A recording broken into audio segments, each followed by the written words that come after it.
Okey, daripada Faiz Azmi. Doktor, saya nak tanya, si mati ada wasiat, tapi lepas si mati meninggal, salah seorang penerima wasiat meninggal. Adakah wasiat terbatal, dan sekiranya dalam wasiat ada nama waris, adakah wasiat terbatal? Okey. Jadi soalan ini diajukan ke Dr. Nuriza. Silakan doktor untuk menjawab. Terima kasih kepada yang bertanya dan terima kasih kepada Ustaz Firdaus ya. Okey, dia buat wasiat, kemudian pewasiat itu meninggal dunia. Selepas pewasiat meninggal dunia, yang menerima wasiat pula meninggal dunia ya. Maknanya salah seorang penerima wasiat meninggal dunia selepas si mati ni tadi, si pewasiat ini meninggal dunia. Adakah wasiat terbatal? Tak terbatal, tetapi hak untuk menerima ya, untuk qabul harta yang diwasiatkan itu menjadi hak waris-waris.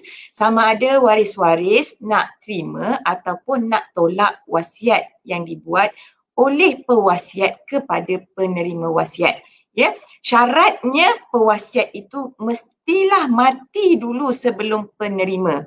Tetapi kalaulah penerima itu mati dulu sebelum pewasiat, maka wasiat akan terbatal. Kenapa terbatal? Kerana penerima mati sebelum pewasiat. Tetapi dalam soalan yang ditanya ini tadi, ya, penerima mati selepas pewasiat mati, betul kan? Maknanya kalaulah penerima mati selepas pewasiat mati, maka hak waris-waris untuk menerima ya, bagi pihak penerima wasiat yang dah meninggal dunia tadi, maknanya hak waris-waris sama ada dia nak terima ataupun dia nak tolak wasiat tersebut. Kemudian kalaulah dalam dokumen wasiat itu, dokumen dengan beranggapan bahawa dalam dokumen yang sama ada wasiat kepada anak angkat, ada juga wasiat diberikan kepada waris. Maknanya yang waris itu, yang anak angkat itu tidak perlu sah, tidak perlu, atau kalau nak laksanakan dia, ya, nak kuasakan dia, tidak perlu mendapat keizinan daripada waris-waris yang lain. Tetapi kalaulah ya ada wasiat itu diberikan, wasiat dalam dokumen wasiat yang sama ada nama waris ya. Waris itu mestilah waris yang berhak mempusakai harta pusaka pewasiat ya. Maknanya dia tidak dihijab oleh waris-waris lain.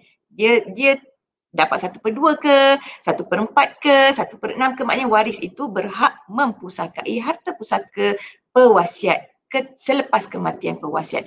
Maka kalau ada waris yang menjadi penerima wasiat, maka wasiat itu dia yang kepada anak angkat tidak terbatal, tetapi yang diberikan kepada waris itu perlu mendapat keizinan waris-waris lain ya ketika nak melaksanakan wasiat tersebut. Sekiranya waris-waris tidak bersetuju dengan wasiat tersebut, maka wasiat kepada waris itu sahaja yang terbatal. Tapi wasiat kepada anak angkat tidak terbatal walaupun waris-waris si mati ataupun waris-waris pewasiat tidak bersetuju sekiranya kadarnya tidak melebihi 1/3. Kalau lebih 1/3, yang sah hanyalah 1/3.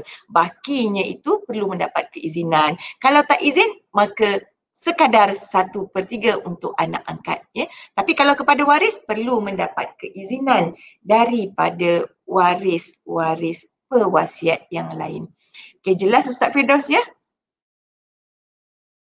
Okey. Okey, jelas Dr. Nuriza. Terima kasih atas jawapan yang jelas.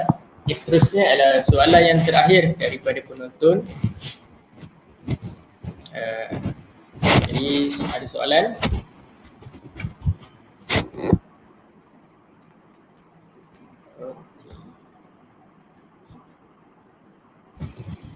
Okey, untuk makluman ahli panel malam ni